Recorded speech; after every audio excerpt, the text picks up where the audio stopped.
स्वागत है आप सभी का आपके अपने परिवार एग्री मंत्रा में। मेरा नाम है ऋषि शर्मा और फ्रेंड्स, आज के इस सेशन में हम डिस्कस करने वाले हैं पादप रोग विज्ञान के एक बहुत ही महत्वपूर्ण फसल गेहूं के होने वाली प्रमुख बीमारियों के बारे में। जी हाँ, पिछले जो सेशन हुआ था पादप रोग विज्ञान यानी कि प्लांट पैथोलॉजी का, उसमें हम लोगों ने पैडी क्रॉप के जो मोस्ट इम्पॉर्टेंट मेजर और माइनर दोनों प्रकार के डिजीजेस हैं, बीमारियां हैं, उनके बारे में जाना था। बहुत ही इंपॉर्टेंट पॉइंट्स निकाल के दिए थे आपको, जो आपके एग्ज़ाम में पिछले साल के पेपरों में पूछे जा चुके हैं। और उनके साथ ही साथ कुछ ऐसे भी पॉइंट्स हैं जो आपके एग्ज़ाम आने वाले एग्ज़ाम के लिए बहुत ही इंपॉर्टेंट होने वाले हैं। तो आपको सारी चीज़ों को बहुत अच्छे से क्लियर रखना है। वन बाय वन क्रॉप करके हम यहाँ पर डिजीज़ को डिस्कस करेंगे। आज की जो हमारी क्रॉप है वो है वीट क्रॉप यानी कि गेहूं की फसल। और गेहूं की फसल में कौन कौन सी प्रमुख बीमारियां होती हैं उसके बारे में आज हम यहाँ पे चर्चा करने वाले हैं। सबसे पहली जो और बहुत मुख्य बीमारी होती है वो होती है रस्ट, जिसे रतुआ या गेरुआ रोग या गेरवी रोग के भी नाम से जाना जाता है गेहूं का। नॉर्थ ईस्ट इंडिया की ये बहुत ही ज़्यादा इंपॉर्टेंट एक बीमारी है, सीवियर डिजीज़ है, जो कि कॉज्ड होती है किसके द्वारा? पक्सीनिया के द्वारा। और पक्सीनिया क्या है ये समझना भी आपके लिए बहुत इंपॉर्टेंट है। पक्सीनिया को ऑब्लिगेट पैरासाइट कहा जाता है। तो ये एग्जाम में पूछा गया है, क्वेश्चन है कि पक्सीनिया जो है ऑब्लिगेट पैरासाइट है। और बात करेंगे अगर ऑब्लिगेट पैरासाइट की, उसके साथ ही साथ एक चीज़ और एक टर्म दिया जाता है जो कहा जाता है इसे हेट्रोसियस पैरासाइट। हेट्रोसियस पैरासाइट किसे कहा जाता है? जो अपना जो लाइफ साइकिल, ऐसा पैथोजन जो अपना लाइफ साइकिल किसी एक प्लांट पे तो करेगा ही करेगा, बट उसको एक और अल्टरनेटिव होस्ट की भी आवश्यकता पड़ती है। तो ऐसे पैरासाइट जो होते हैं उनको हेट्रोसियस पैरासाइट कहते हैं। यदि आपको टर्म समझने में, यानी कि मैं जो वर्ड्स बोल रहा हूँ बीच बीच में, यहाँ समझने में कोई दिक्कत आ रही है तो मैं डेफिनेटली ये आपसे कहूँगा कि आपने मेरे प्रीवियस सेशंस को नहीं देखा है। यानी कि प्लांट पैथोलॉजी पार्ट 1, पार्ट 2 और पार्ट 3, उसमें मैंने ऐसे फंडामेंटल चीज़ों को डिस्कस किया है जो आपको प्लांट पैथोलॉजी की बीमारियों को समझने के लिए बहुत ही ज़्यादा महत्वपूर्ण है। तो आप जिन लोगों ने अभी तक नहीं देखा है वो जाकर देखें। आपको सेशन पसंद आ रहा हो तो लाइक कर दीजिए। जितने साथी जुड़ चुके हैं वो फटाफट से हमारे सेशन को शेयर कर दीजिए। तो जैसा कि मैंने कहा आपसे कि जो हेट्रोसियस पैरासाइट होते हैं वो अपनी लाइफ साइकिल कंप्लीट करने के लिए उन्हें दो प्लांट्स की ज़रूरत पड़ती है या दो होस्ट की ज़रूरत पड़ती है। एक होती है मेन क्रॉप। तो पक्सीनिया के केस में जो मेन क्रॉप है वो है वीट, और अल्टरनेट होस्ट की बात करें तो वो है बारबेरी। ये आपको अच्छे से ध्यान रखना है। जो रस्ट है उसे वीट में जो रस्ट बीमारी है यानी कि जो गेरुआ या रतुआ रोग है वो एक एपिडेमिक डिजीज़ है। एपिडेमिक डिजीज़ किसे कहते हैं ये भी मैं डिस्कस कर चुका हूँ प्रीवियस के सेशन में। जो लोग अभी नए आए हैं चैनल पे वो चैनल को सब्सक्राइब कर लीजिए। पिछले सेशंस के लिए आपको लिंक डिस्क्रिप्शन बॉक्स में मिल जाएगी। अगर नहीं मिलती है तो आप प्लेलिस्ट में भी जाके क्लासेस बाय ऋषि शर्मा में आप देख सकते हैं, वहाँ पे आपको सारे सेशन मिल जाएंगे। तो बात करते हैं एक मोस्ट इंपॉर्टेंट क्वेश्चन की, और वो क्या है कि epidemiology of wheat rust in India, उसकी जो सबसे पहले अध्ययन किया था वो थे डॉक्टर केसी मेहता।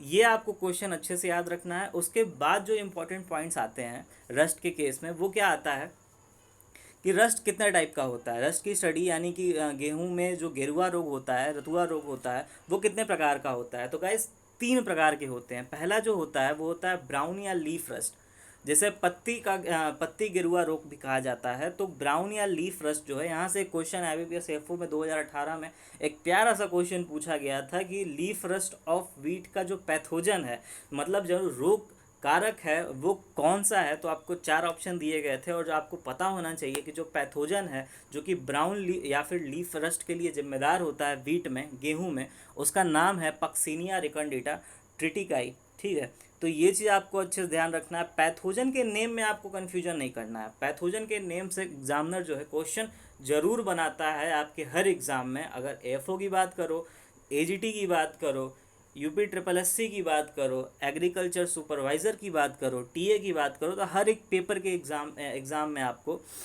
पैथोजन से रिलेटेड क्वेश्चन जरूर देखने को मिल जाएगा कि वो उसका नाम क्या है, उसका कोई अगर कैरेक्टरिस्टिक्स, उस डिजीज़ का सिम्टम है तो वो कौन सा है, उसके मैनेजमेंट या कंट्रोल के लिए किस प्रकार का कंपोजिशन यूज़ करेंगे, कौन सा केमिकल यूज़ करेंगे। यहाँ से क्वेश्चन आपको प्लांट पैथोलॉजी में मिलेंगे। जो दूसरी कैटेगरी होती है रस्ट की वो होती है येलो या स्ट्राइप रस्ट। ठीक है, येलो या स्ट्राइप रस, यहाँ टाइपिंग में थोड़ी मिस्टेक हो गई है, तो स्ट्राइप रस आपको ध्यान रखना है। स्ट्राइप रस यानी कि पत्तियों में हाँ, फिगर से भी आपको क्लियर हो जाना चाहिए। जो पहला फिगर है वो दर्शा रहा है ब्राउन रस्ट को। यहाँ पे आपको लीव्स पे भूरे कलर के आपको यहाँ चित्तियाँ देखने को मिलेंगी, तो ये एक सिम्टम होता है ब्राउन रस्ट का। और अगर बात करें येलो रस्ट का, तो यहाँ पे आपको स्ट्राइप्स में जो है येलो कलर की यानी कि पट्टियाँ देखने को मिलेंगी पत्तियों पर। तो इस प्रकार इसे क्या कहते हैं हम, येलो या फिर stripe rust of wheat. Pathogen की अगर बात करें तो इसका जो पैथोजन है वो है पक्सीनिया स्ट्रीफॉर्मिस ट्रिटिकाई। पक्सीनिया जो है आपको तीनों नामों में देखने को मिलेगा, तीनों पैथोजेंस में देखने को मिलेगा। और ट्रिटिकाई भी आपको तीनों पैथोजेंस के नाम में देखने को मिलेगा। जो चेंज आएगा वो आएगा आपके बीच के नाम में, यानी कि आपको ब्राउन रस्ट में रिकॉन्डिटा, येलो रस्ट में स्ट्रीफॉर्मिस और ब्लैक रस्ट में ग्रैमिनिस। ठीक है, ब्लैक या स्टेम रस्ट की अब बात कर लेते हैं। तो ब्लैक या स्टेम रस्ट जो है ये बहुत ही इंपॉर्टेंट है आपके रस्ट में। तीनों रस्ट में सबसे ज़्यादा इंपॉर्टेंट आपका ब्लैक रस्ट या स्टेम रस्ट है। क्यों? क्योंकि इसका जो एक तो पैथोजन है उसका नाम क्या है, पक्सीनिया ग्रैमिनिस ट्रिटिकाई। और उसके साथ ही साथ जब मैंने आपको पैडी का डिजीज़ पढ़ाया था तो वहाँ पे भी चर्चा किया था कि पैडी की किलर डिजीज़ कौन सी होती है। और आज हम बात करेंगे जब गेहूं की, तो गेहूं की जो किलर डिजीज़ होती है वो होती है ब्लैक या फिर स्टेम रस्ट ऑफ व्हीट। तो ये आपको ध्यान रखना है, यानी कि गेहूं का जो काला गेरुआ रोग होता है उसको क्या कहते हैं, किलर डिजीज़ के नाम से जानते हैं। ठीक है, इतनी सारी बातें हो गई। मोस्ट इम्पॉर्टेंट पॉइंट्स आपको याद रखना है कि जो सिम्टम्स होते हैं, ठीक है, वो ब्लैक रस्ट के क्या होते हैं, स्टेम पे आपको काले काले रंग की अपीयरेंस देखने को मिलेगी। यानी इसमें होता क्या है, जो यूरेडिनिया होते हैं यानी कि जो पैथोजन से निकले हुए जिन्हें हम इनोकुलम कहते हैं, यूरेडिनिया, वो क्या होते हैं, वो स्टेम पे फैल जाते हैं और काले कलर की यानी ब्लैक कलर की अपीयरेंस आपको देखने को मिलती है। ठीक है, बात करें अगर इसके मैनेजमेंट की, तो रेजिस्टेंट वेराइटीज़ अपना सकते हैं। रेजिस्टेंस वेराइटी में छोटी लरमा, स्पैरो, सोनालिका, गिरिजा और यूपी 2003 इसकी रेजिस्टेंट वेराइटी यानी कि प्रतिरोधी किस्में हैं। ठीक है, एक चीज़ हो गई। मैनेजमेंट के लिए मैं फिर से आपसे कहूँगा कि जब मैनेजमेंट की सेशंस होगी, जब हम फंजीसाइड और अदर केमिकल कंपाउंड्स के बारे में स्टडी करेंगे जो प्लांट प्रोटेक्शन मेजर्स के लिए यूज़ की जाती हैं in the case of crop diseases, वहाँ पे हम सभी चीज़ों को डिस्कस करेंगे। क्योंकि अभी केमिकल्स का नाम लेके और उसकी क्वांटिटी बता के मैं आपको कंफ्यूज नहीं करना चाहता। तभी पढ़ाते समय आपको क्वांटिटी कैसे मेजरमेंट करते हैं, फर्टिलाइज़र या केमिकल रिकमेंडेशन प्रोसेस क्या होता है, कैसे रिकमेंड करते हैं, वो सभी कुछ हम वहाँ पे डिटेल्ड वे में स्टडी करेंगे। अगली जो डिजीज़ इंपॉर्टेंट है वो है हमारी कर्नाल बंट, या इसी को पार्शियल बंट के नाम से भी जाना जाता है। क्वेश्चंस आप देख के समझ सकते हैं कि कितने इंपॉर्टेंट है। IBPS AFO 2015-16 में लगातार यहाँ से क्वेश्चन बना। एफको AGT के पेपर नंबर 2017 के पेपर में यहाँ से क्वेश्चन बना। कर्नाल बंट के बारे में जानते हैं, बहुत ही सीवियर प्रॉब्लम क्रिएट करती है गेहूँ के फसल में। इसको कैंसर भी कहा जाता है वीट का। तो ये आपके एग्ज़ाम पॉइंट ऑफ व्यू से बहुत इंपॉर्टेंट है। अगर आप सेशन अभी तक आपने लाइक नहीं किया है तो आप सेशन को लाइक कर दीजिए। आपके मन में कोई भी क्वेश्चन बनता है, कमेंट सेक्शन में जाइए, अपने क्वेश्चंस को पुटअप करिए, कमेंट में जेन्युइन कमेंट्स दीजिए। अगर कोई डाउट आता है किसी भी तरह का तो कमेंट सेक्शन में छोड़िए, आपके डाउट क्लियर करने की पूरी कोशिश की जाएगी। पैथोजन की बात करें कि कर्नाल बंट जो है वो किस पैथोजन के द्वारा होता है, तो आपको एक चीज़ पहले ध्यान रखनी है कि ये फंजाई यानी कि कवक के द्वारा होने वाला एक बीमारी है। किसके द्वारा होने वाला है? फंजाई यानी कवक के द्वारा होने वाली बीमारी है। उस फंजाई का नाम क्या है? निवोसिया इंडिका। निवोसिका इंडिका उस पैथोजन का नाम है, उस रोग कारक का नाम है। तो ये आपको ध्यान रखना है अच्छे से, ठीक है। उसके बाद इसकी जो आजकल स्ट्रेंथ है वो बढ़ के इंटरनेशनल लेवल तक पहुंच चुकी है, इंटरनेशनल लेवल तक यानी कि अंतर्राष्ट्रीय स्तर तक। तो एक बहुत ही ज़्यादा इंपॉर्टेंट डिजीज़ है गेहूं के केस में, जो कि सीवियर प्रॉब्लम कॉज करती है वीट क्रॉप में, ठीक है। अगर बात करें एक और इम्पॉर्टेंट पॉइंट की, तो सबसे पहले मित्रा ने 1931 में करनाल में इसको रिपोर्ट किया था। और चूँकि जो प्लेस थी वो करनाल थी, तो इस वजह से इस डिज़ीज़ का नाम क्या पड़ गया? कर्नाल बंट पड़ गया। होता क्या है, सिम्टम्स की बात करें तो सबसे पहले देखते हैं कि फ्लावरिंग स्टेज में एयरबॉर्न स्पोरिडिया के थ्रू इसका इन्फेक्शन जो है फैलता है, ठीक है। उसके बाद कुछ दाने जो होते हैं वो ब्लैक सूटी पाउडर अपीयरेंस करते हैं, यानी कि आपको फिगर से भी क्लियर हो रहा है कि जो दाने होते हैं उनमें ब्लैकिश पाउडरी टाइप में आपको अपीयरेंस देखने को मिलती है। उसके साथ ही साथ एक इम्पॉर्टेंट पॉइंट ये आती है कि जो डिज़ीज़ होती है, अक्सर आप देखोगे क्या देखोगे कि जो डिजीज़ होगी कोई, वो या तो सीड बॉर्न या सॉयल बॉर्न या एयर बॉर्न डिजीज़ होगी, बट ये ऐसी डिजीज़ है वीट की, एक ऐसी यूनिक डिजीज़ है जो कि सीड, सॉयल और एयर तीनों के माध्यम से फैलती है। यानी कि सीड बॉर्न भी है, सॉयल बॉर्न भी है और एयर बॉर्न भी है। उसके साथ ही साथ इसे एक और टर्म दिया जाता है, और क्या कहा जाता है कि ये एक क्वारंटाइन इम्पॉर्टेंस डिजीज़ है। क्वारंटाइन इम्पॉर्टेंट डिजीज़ क्या होती हैं, ये जानना आपके लिए बहुत ही ज़्यादा इम्पॉर्टेंट है। जब किसी लोकेलिटी में या किसी एरिया में इस बीमारी को देखा जाता है, पाया जाता है, तो वहाँ से क्या होता है, जो अदर स्टेट या अदर लोकेलिटी होती है वो वीट क्रॉप की इंपोर्ट को बंद कर देता है। तो इस वजह से ही इसको क्या नाम दिया जाता है, क्वारंटाइन इम्पॉर्टेंट डिजीज़। तो ये आपको याद रखना है आपके एग्ज़ाम पॉइंट ऑफ व्यू से। दूसरी बात करेंगे कि ये जो बीमारी जब हो जाती है फसल में, तो जो खेत होता है वहाँ से मछली, सड़ी हुई मछली की गंध आती है बहुत ही बुरी, और वो जो गंध आती है वो ग्रेन्स से आती है, यानी कि दानों से आती है। और वो दानों का जो कारण होता है, उस गंध का जो कारण होता है, वो आपको कारण याद रखना है, क्योंकि ये आपके एग्ज़ाम में पूछा गया क्वेश्चन था सीधा। तो ट्राई मेथिल एमाइन के कारण वो गंदी सी गंध आती है आपको जब आप खेत के पास खड़े होते हैं, जब ये करनाल बंट रोग पूरे फील्ड में फैल जाता है। ठीक है, सीड ट्रीटमेंट की बात करेंगे तो मरकरी फंजीसाइड का यूज़ करके हम सीड को ट्रीट कर सकते हैं, क्योंकि सीड बॉर्न डिजीज़ होने के नाते जो पहली हमारी प्रयास होगी, जो पहली कोशिश होगी इस डिज़ीज़ को कम करने की, रोकने की, रोकथाम करने की, वो होगी सीड ट्रीटमेंट। तो मरकरी के फंजीसाइड के द्वारा हम इसका सीड ट्रीटमेंट करते हैं। जो अगली इंपॉर्टेंट डिजीज़ है वो है लूज स्मट, या फिर इसी को कंडुआ रोग या फिर गेहूं का अनावर्त रोग भी कहा जाता है। तो ये आपको अच्छे से ध्यान रखना है। और जो गेहूं का कंडुआ रोग है यानी कि लूज स्मट है, वो क्या है, वो एक इंटरनली सीड बॉर्न डिजीज़ है। ठीक है, मैंने जब आपको डिजीज़ पढ़ाया था पार्ट 2 में, सेशन 2 में, तो वहाँ पे आपको अच्छे से डिजीज़ और उसके क्लासिफिकेशन के बारे में डिटेल्ड वे में पढ़ाया था। तो आपको इंटरनली एक सीड बॉर्न डिजीज़ क्या थी, वहाँ पे मैंने एग्जांपल आपको दिया था लूज स्मट ऑफ वीट का। एक्सटर्नल भी बताया था, एक्सटर्नली सीड बॉर्न, और क्या बताया था वहाँ पे एग्जांपल में मैंने, उसको आपको कमेंट सेक्शन में बताना है मुझे। ठीक है, एक्सटर्नली सीड बॉर्न डिजीज़ का कोई भी एक एग्जांपल आपको कमेंट सेक्शन में करके बताना है। लूज स्मट ऑफ वीट की बात करेंगे तो ये एक इंटरनली सीड बॉर्न डिजीज़ है। पैथोजन जो इसको जो इसके लिए जिम्मेदार होता है वो एक फंगस होता है, और फंगस का नाम क्या है, अस्टिलागोन्यूडा ट्रिटिकाई। जी हाँ, इसको आपको अच्छे से याद रखना है, अस्टिलागोन्यूडा ट्रिटिकाई। ठीक है, उसके बाद इसके अगर सिम्टम्स की बात करें तो होता क्या है कि 2 से 3 दिन बाद इमरजेंस के 2 से 3 जो इसके हेड होते हैं या फिर जिन्हें ईयर्स कहा जाता है, वहाँ पे आपको ब्लैक मास ऑफ स्पोर्स देखने को मिलेंगे।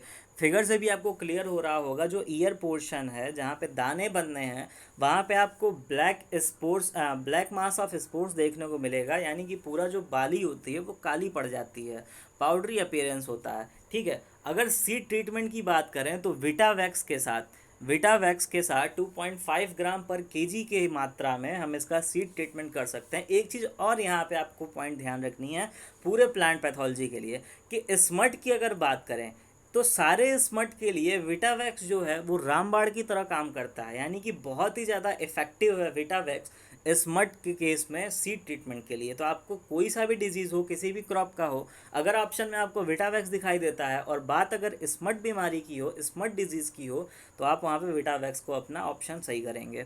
दूसरा जो इम्पोर्टेंट पॉइंट आता है वो आता है सोलर हीट ट्रीटमेंट का। जी हाँ, तो सोलर हीट ट्रीटमेंट सीड्स का जब करते हैं, यानी कि बीज का सोलर हीट ट्रीटमेंट की बात यहाँ से शुरू हुई थी, लूज स्मट ऑफ वीट से। तो इसकी जो खोज है वो किसने की थी, आपको ध्यान रखना है, लूथरा एंड सटर भी पढ़ते हैं इसको। तो लूथरा एंड सटर 1934 में सोलर हीट ट्रीटमेंट की खोज हुई थी। और सोलर हीट ट्रीटमेंट में आपको ध्यान रखना है कि लगभग 52 से 54 डिग्री सेल्सियस पे, 52 से 54 डिग्री सेल्सियस पे आपको 10 से 11 या फिर 12, मैक्सिमम 12 डिग्री सेल्सियस पे आपको तापमान पे सीड को सोलर हीट के माध्यम से ट्रीट करना रहता है, तो इससे एक निजात मिल सकती है आपको, किससे? लूज स्मट ऑफ वीट से। दूसरी जो इंपॉर्टेंट एक खोज हुई थी, डिस्कवरी हुई थी, वो हुई थी हॉट वाटर ट्रीटमेंट की।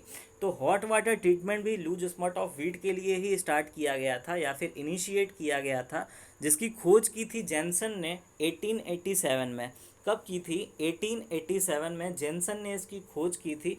ये पॉइंट आपको अच्छे से याद रखना है। और इसमें हॉट वाटर ट्रीटमेंट के द्वारा जो हमारा सीड है गेहूं का, वीट का, सोइंग के पहले हम उसको ट्रीट कर लेते हैं। ठीक है, तो ये हो गई कंडुआ रोग की बात। उसके बाद जब आगे बढ़ेंगे तो बात करेंगे टुंडू या फिर सेहू या फिर yellow ear rot disease of wheat के बारे में। ठीक है, तो टुंडू डिजीज़ आपके एग्जाम पॉइंट ऑफ व्यू से बहुत इंपॉर्टेंट है। जब पैडी की क्रॉप की डिजीज़ पढ़ा जा रहा था पिछले सेशन में, तो वहाँ पे एक डिजीज़ आया था टुंगरो डिजीज़। अक्सर एग्जाम में कन्फ्यूजन क्या बनता है टुंगरो और टुंडू के बीच, तो आपको ध्यान रखना है जो टुंगरो डिजीज़ है वो किसकी डिजीज़ है, वो किसकी बीमारी है, वो है धान की। और टुंडू डिजीज़ की किसकी बीमारी है? गेहूँ की। ठीक है, यहाँ से जो इम्पॉर्टेंट पॉइंट बनता है वो क्या बनता है कि ये एक बैक्टीरिया और निमेटोड के एसोसिएशन से होने वाली बीमारी है, यानी कि एक जीवाणु और उसके साथ ही साथ सूत्रकृमि। तो सूत्रकृमि और बैक्टीरिया यानी कि जीवाणु के एसोसिएशन से ये जब दोनों आपस में एसोसिएट होते हैं यानी कि समायोजित होते हैं, तब ये बीमारी जो है होती है गेहूं के फसल में। पैथोजन की अगर बात करें तो जो बैक्टीरिया इसमें पार्टिसिपेट करता है वो है कॉर्निबैक्टीरियम ट्रिटिकाई, और जो निमेटोड है वो है एंगुइना ट्रिटिकाई। तो दोनों का नाम आपको अच्छे से ध्यान रखना है। पेयर बना के ऑप्शन में रख देता है क्वेश्चन में और बच्चे कंफ्यूज हो जाते हैं, तो आपको कंफ्यूज नहीं होना है, आपको आंसर अपना सही करना है, क्योंकि एग्री मंत्रा का पूरा प्रयास आपकी सफलता के लिए है।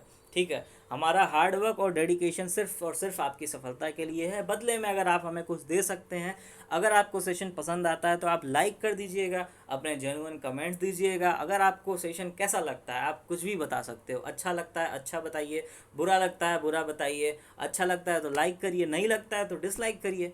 कुछ ना कुछ करिए, अगर आप आए हैं तो कुछ ना कुछ करिए, ताकि उससे हम खुद को इम्प्रूव करेंगे फिर। ठीक है, और आपके लिए बेहतर से बेहतर कंटेंट लाने की पूरी कोशिश करेंगे। बात करेंगे इस रोग की जो इम्पॉर्टेंट सिम्टम है वो क्या होता है कि ये जब पैथोजन आक्रमण कर देता है फसल के ऊपर, तो जो पत्तियां होती हैं अफेक्टेड प्लांट्स की, वो क्या होती हैं? वो कर्ल हो जाती हैं। तो आपको ध्यान रखना है कि पत्तियां जो हैं वो कर्ल पड़ जाती हैं। तो ये सिम्टम आपको देखने को मिलता है टुंडू डिजीज़ में। उसके साथ ही साथ एक इन्फ्लोरोसेंस आता है, पूछा जाता है एग्जाम में कि एग्लूटिनेटेड इन्फ्लोरेंस आपको किस बीमारी में देखने को मिलता है। तो आपको ध्यान रखना है टुंडू बीमारी में, यानी कि टुंडू डिजीज़ या सेहू डिजीज़ में, या सेहम भी कहते हैं कभी कभी, तो इस बीमारी में आपको यहाँ पे एग्लूटिनेटेड इन्फ्लोरेंस देखने को मिलता है। तो ये इंपॉर्टेंट बात हो गई टुंडू डिजीज़ की। तो मेजर जितने डिजीज़ हैं हमने उसके बारे में डिस्कस कर लिया। कुछ माइनर डिजीज़ के बारे में भी देख लेते हैं।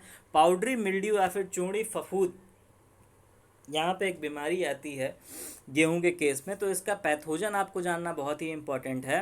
पैथोजन जो है पाउडरी मिल्ड्यू के लिए जो जिम्मेदार होता है गेहूं में, वो है एरिसिफी ग्रामिनेस ट्रिटिकाई। आपको अच्छे से याद रखना है कि जो कि मेजर डिजीज़ जो है उसके जो इम्पॉर्टेंट पॉइंट्स हैं उसको तो आपको याद रखना ही रखना है इंपॉर्टेंट एग्जाम के लिए।